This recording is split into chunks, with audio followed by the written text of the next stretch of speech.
Oke, selamat pagi semua anak-anakku. Baik, kalian sehat semua ya. Hari ini kita lanjutkan.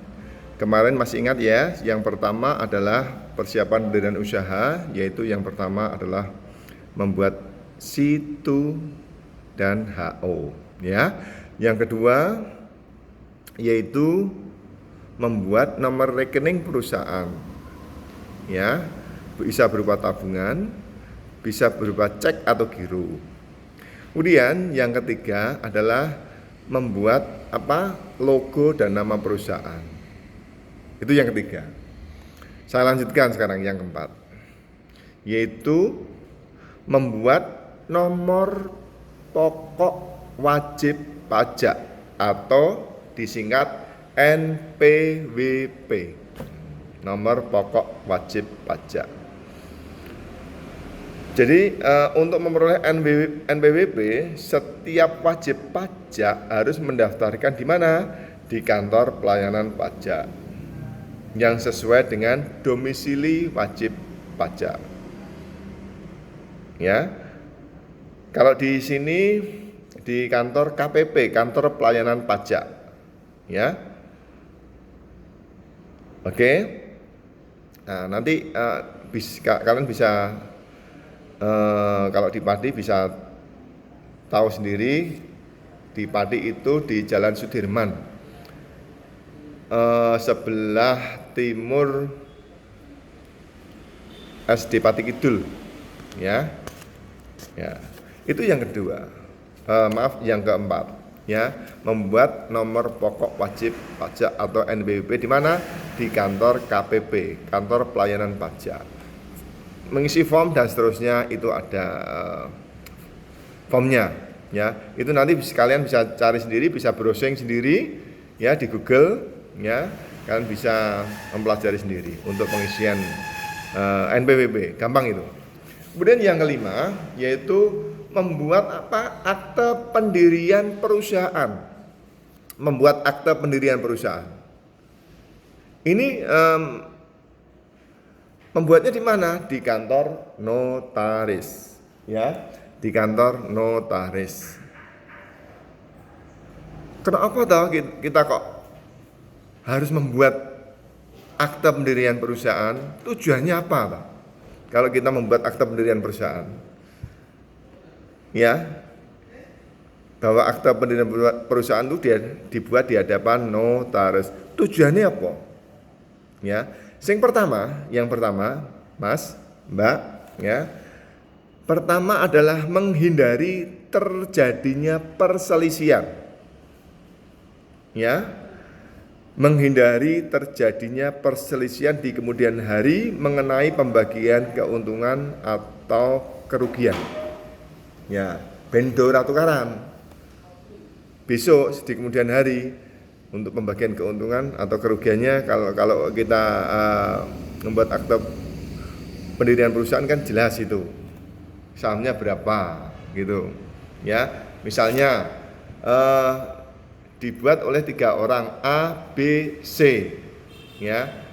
30% A sahamnya 30%, B sahamnya 30%, C sahamnya 40%. Berarti maksudnya kalau ada keuntungan 100 rupiah, A dapat 30 rupiah, B dapat 30 rupiah, C dapat 40 rupiah.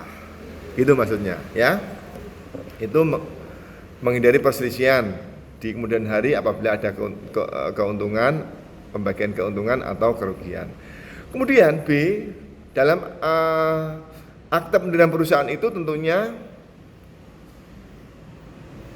memberikan kejelasan status kepemilikan perusahaan, ya, memberikan kejelasan status kepemilikan perusahaan, ya, agar tidak terjadi hal-hal yang tidak diinginkan, diinginkan, seperti perselisihan ketika saham akan dijual, ya, ke orang lain, serta proses penilaian pembelian saham selanjutnya. Ya, misalnya kalau sudah diketahui pemiliknya, kan dalam akte pendirian perusahaan itu jelas ada siapa pemiliknya. Tadi A, B, C. Gitu. Sehingga memungkinkan supaya tidak ada terjadi perselisihan apabila ada penjualan saham ke orang lain. Ya, itu yang kedua. Kemudian yang ketiga atau C, mencantumkan nilai saham. Nah, tadi sedikit sudah saya terangkan. Misalnya A 30%, B 30%, C 40%. Jadi harus dicantumkan sahamnya. Artinya A 30%, berarti dia memiliki perusahaan tersebut sebesar 30%. Ya. B juga gitu, dia memiliki perusahaan tersebut sebesar 30%. C beda adalah 40% karena sahamnya 40%. Kemudian yang D, tujuan mendirikan akte pendirian perusahaan adalah mengetahui besarnya modal yang disetor. Yaitu mengetahui besarnya modal yang disetor sesuai dengan proporsi saham. Ya. Mengetahui besarnya modal yang disetor sesuai dengan proporsi saham. Baik saat mengawali usaha maupun menerima keuntungan. Ya. Kemudian bagaimana caranya kita membuat akte pendirian perusahaan? Kita datang ke notaris, nanti dijelaskan apa syaratnya, KTP, KK, NPWP dan seterusnya. Gampang itu, kamu cari sendiri kalau cara pendirian akte perusahaan. Ya. Kemudian setelah membuat akte pendirian perusahaan, yang keenam adalah membuat surat izin usaha perdagangan atau SIUP, surat izin usaha perdagangan. Ya, surat izin usaha perdagangan. Ini yang mengesahkan siapa SIUP ini? Ya, yaitu dikeluarkan oleh instansi pemerintah melalui Dinas Perindustrian dan Perdagangan. Ya, dikeluarkan oleh Dinas Perindustrian dan Perdagangan sesuai dengan tempat domisili perusahaan. Jadi kalau kalian membuat SIUP di Pati, surat izin usaha perdagangan, izinnya yaitu di Dinas Perindustrian dan Perdagangan di Kabupaten Pati. Ya. Oke. Kemudian yang ketujuh, selain kita membuat SIUP, caranya bagaimana? Ya itu juga nanti kita cari sendirilah, gampang kalau itu. Yaitu yang ketujuh, membuat tanda daftar perusahaan.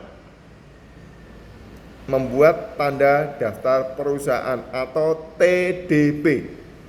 Sehingga perusahaan kalian secara resmi tercatat atau sebagai bukti bahwa perusahaan atau badan usaha kalian sudah melakukan wajib daftar perusahaan sesuai dengan ketentuan Undang-Undang Nomor 3 Tahun 1982 tentang wajib daftar perusahaan. Oke, itu yang ke-7. Kemudian yang terakhir yaitu ini membuat analisis mengenai dampak lingkungan, yaitu AMDAL. Ya. Yang ke-8 membuat analisis mengenai dampak lingkungan, yaitu AMDAL. Syarat-syaratnya bagaimana cara membuat itu, nanti syarat-syaratnya kalian bisa cari sendiri di Google, ya. AMDAL ini dikeluarkan oleh Dinas Lingkungan Hidup. Oke, baik, itulah beberapa persiapan dalam kita